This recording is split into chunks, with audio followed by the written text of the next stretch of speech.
आप थोड़ी देर के लिए अपनी आंखें बंद कीजिए और कल्पना कीजिए आप एक ऐसे इंसान हैं जो कि एक हादसे का शिकार हो जाते हैं जिसमें आप दुनिया के सबसे बड़े समुद्र यानी कि प्रशांत महासागर पैसिफिक ओशन जो कि 165 मिलियन स्क्वायर किलोमीटर में फैला हुआ है उसमें आप एक नाव के साथ में गुम हो जाते हैं। और इतने विशाल महासागर में आपका अपना कोई नहीं है और ना तो आपके पास में खाने के लिए खाना है और ना ही पीने के लिए पानी। और समुद्र का पानी आप पी नहीं सकते क्योंकि वो बहुत ज़्यादा खारा है।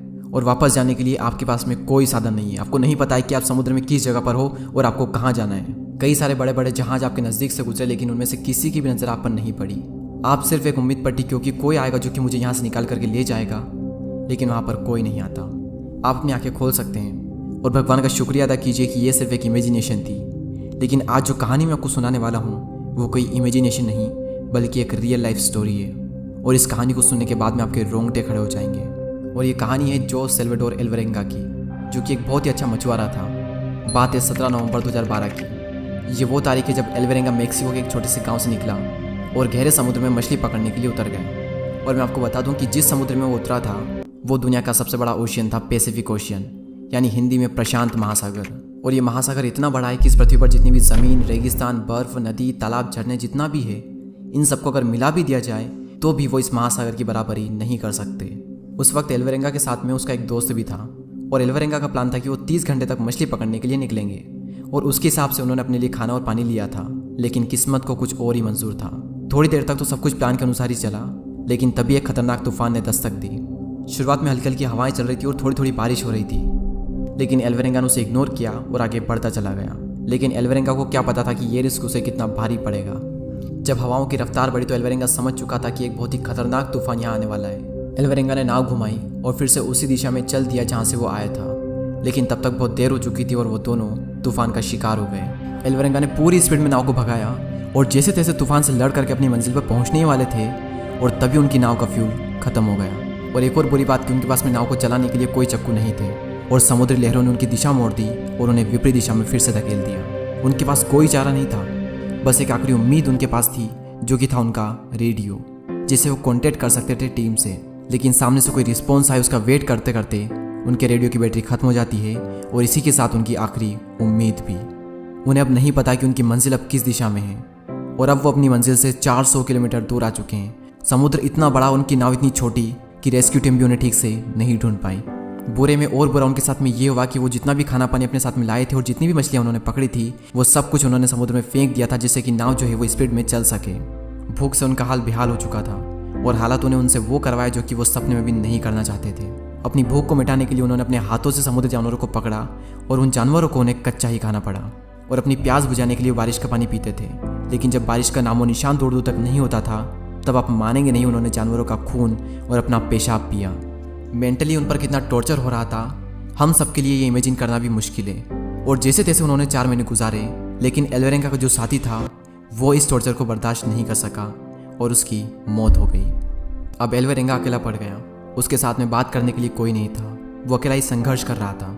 एक एक दिन काटना उसके लिए मुश्किल हो रहा था, करने के लिए कोई काम नहीं था। एक जगह बैठे बैठे बॉडी खराब हो रही थी।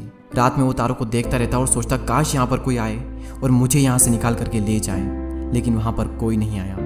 6 महीने गुजर गए थे और अब एल्वरेंगा पैसिफिक ओशन, जो कि दुनिया का सबसे बड़ा महासागर है, उसके बीचों बीच जाकर पहुँच गया। उसे नहीं पता था कि वो कहाँ पर है और उसके साथ में कब क्या होगा, और वो भी अपनी जीने की उम्मीद लगभग खो चुका था। लेकिन एक दिन उसे एक बड़ी शिप दिखाई दी, लेकिन छोटी नाव और फायर गन ना होने की वजह से वो शिप वाले उस नाव को नहीं देख पाए।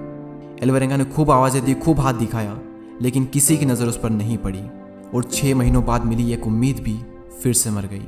एल्वरेंगा के सर से ऊपर से भी कई सारे हवाई जहाज गुजरे, लेकिन उन्हें सिग्नल देने के लिए एल्वरेंगा के पास में कुछ नहीं था। अब एल्वरेंगा अपने गाँव से 10,000 किलोमीटर की दूरी पर था। उसने पूरी तरह से खुद को भगवान के भरोसे छोड़ दिया। टाइम के साथ में उसके पास से कई सारे जहाज गुजरे, समय के साथ में उसने कई सारे जहाज़ों की चहलकदमी महसूस की, लेकिन उसकी मदद के लिए कोई आगे नहीं आया। एल्वरेंगा मरा तो नहीं था, लेकिन उसकी हालत जो थी वो किसी मरे हुए इंसान से कम नहीं थी।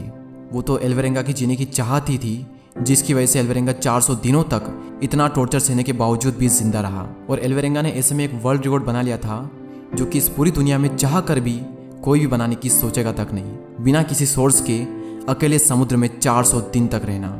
और फाइनली 438 दिन बाद यानी 30 जनवरी 2014 को उसने पहली बार एक आइलैंड देखा और जैसे ही उसकी नज़र उस आइलैंड पर पहुंची, मानो मुर्दे में एक जान आ गई हो। वो आइलैंड उससे 10 या 15 किलोमीटर की दूरी पर था। उसने अपनी पूरी जान लगा दी और नाव को उस आइलैंड तक ले गया। और वो तो शुक्र हो कि उसे ये आइलैंड दिख गया, वरना इसके बाद जो आइलैंड आने वाला था वो लगभग 5000 किलोमीटर दूर था। वो जैसे आइलैंड पर पहुंचा, 438 दिन बाद उसने पहली बार ज़मीन पर कदम रखा। लेकिन इतने दिनों तक एक जगह बैठे रहने की वजह से वो ठीक से चल नहीं पा रहा था। उसकी आंखों की रोशनी भी बहुत ही कम हो गई। उसने आइलैंड पर कदम रखे और रेंग कर थोड़ा आगे बढ़ गया, क्योंकि उसे उस समुद्र से मानो नफरत सी हो गई थी और वो वहाँ पर बेहोश हो गया। और जब उसे होश आया तो उसने अपने पास में आइलैंड के लोकल गार्ड को पाया।